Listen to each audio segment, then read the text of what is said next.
This is the all-new Bajaj Pulsar NS400 Z, the biggest Pulsar ever. It gets a 373cc engine that pushes out 40 PS. It even gets 43mm USD front forks and also a lot of tech going on as well.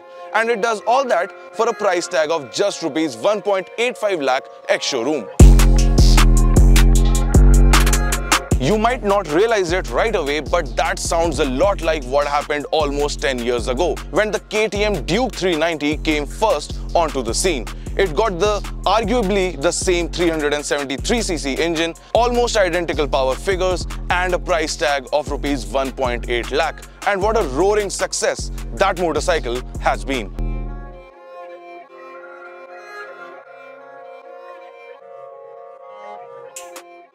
And I suspect that the NS400 Z has been designed and priced to recapture the young, sporty and pocket-friendly appeal of its Austrian predecessor. So let's test it and find out if it's got what it takes. So what do we have here? It essentially looks like a Bajaj NS200 on steroids, which isn't a bad thing at all. That is because the NS design language is well liked among Street Fighter fans and it isn't as polarizing as the KTMs were back in the day or even today. For the uninitiated, you are hearing me go back to the KTM Duke again and again because that also came to India thanks to Bajaj after Bajaj bought a stake in KTM back in 2007. So bear with me. The Pulsar Mania, as they like to call it, has got the much needed dose of bigger, world-class quality tech, equipment and features for this flagship iteration. The NS400Z brings in the bigger 140/70 section rear tire profile, the 43mm champagne-colored front USD forks, the gas-charged monoshock at the rear. It's got the chunky brake and clutch levers with 5-step adjustability and even a slip and assist clutch. Now those are certainly some big boy bike benchmarks that are now covered under a brand that has so much legacy, love and adoration among Indians. The Pulsar name belongs to an era when having a front disc brake used to be a very big deal, and when taglines like "definitely male" did not send alarm bells ringing off among certain peers of yours. But that is an entire different conversation to be had some other time. What I am saying is that the Pulsar name is synonymous with democratizing performance motorcycling in the country, and the NS400 is the next chapter in its new character development curve, if you may. At a time when there is so much action going on in the middleweight performance bike segment, the NS400 Z has entered the market as a game changer, an equalizer that punches above its segment both in performance and price. The 373cc liquid-cooled engine produces 40 PS at 8,800 RPM and 35 Nm of torque at 6,500 RPM. And most of that torque is available from as low as 3,500 RPM and lasts you well towards the red line. It gets a slipper clutch, ride-by-wire system, dual-channel ABS for riding modes and switchable traction control for better control in sport and off-road modes. On the tarmac, the NS400 Z is a punchy motorcycle that offers a big torque wave in the mid-range. It effortlessly trots at low speeds and picks up pace eagerly when you open the throttle from as low as 24 kmph in the third gear. 0 to 80 km per hour feels effortlessly quick, and holding triple-digit speeds is barely a problem for the NS400 Z. The bike feels tractable, confident and ready for a sprint at most given times. However, being a naked motorcycle, it isn't very smooth for the rider to keep the bike at motorway speeds for prolonged periods.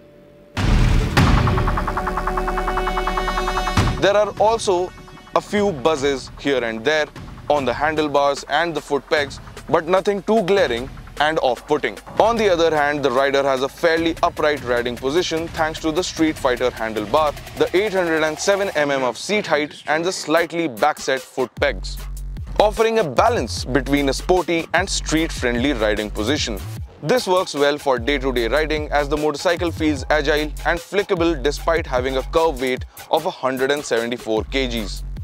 Braking performance is yet again a familiar and confidence-inspiring affair thanks to the 320mm and 230mm discs at the front and rear, the dual-channel ABS, traction control and the smooth slipper clutch, offer that extra safety net that allows you to go a bit harder when you are in the mood. And for those who really like to ride their motorcycles on the track, Bajaj might even consider sintered brake pads going forward, but that is something that remains to be seen and cannot be confirmed just yet. If you are someone who's big on tech and gadgets, then this bike does offer functions like Bluetooth and turn-by-turn navigation, call and music controls, along with a dedicated USB socket and hazard lamps. However, the LCD display is pretty standard and does not offer an experience that a TFT color display does. Is that a deal breaker? I do not think so. Because when you are eventually standing at a red light and the electric scooter standing beside you is playing loud music on its integrated speaker, then the NS400 Z's quick acceleration is the only thing that is going to protect you as you drop a gear and disappear. And that is similar to the emotion and satisfaction that was felt by the first riders of the OG Pulsar, the Generation 1 Duke 390, and will hopefully continue with the owners of the NS400 Z, as it keeps on growing the loyal fan base of Bajaj for years to come.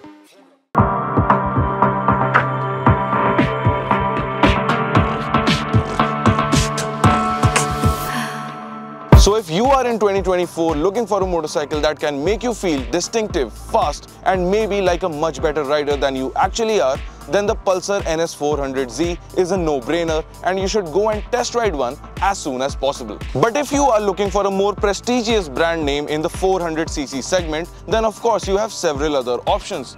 But the funny part is that there are high chances that you would still end up in the Bajaj ecosystem. So think about that.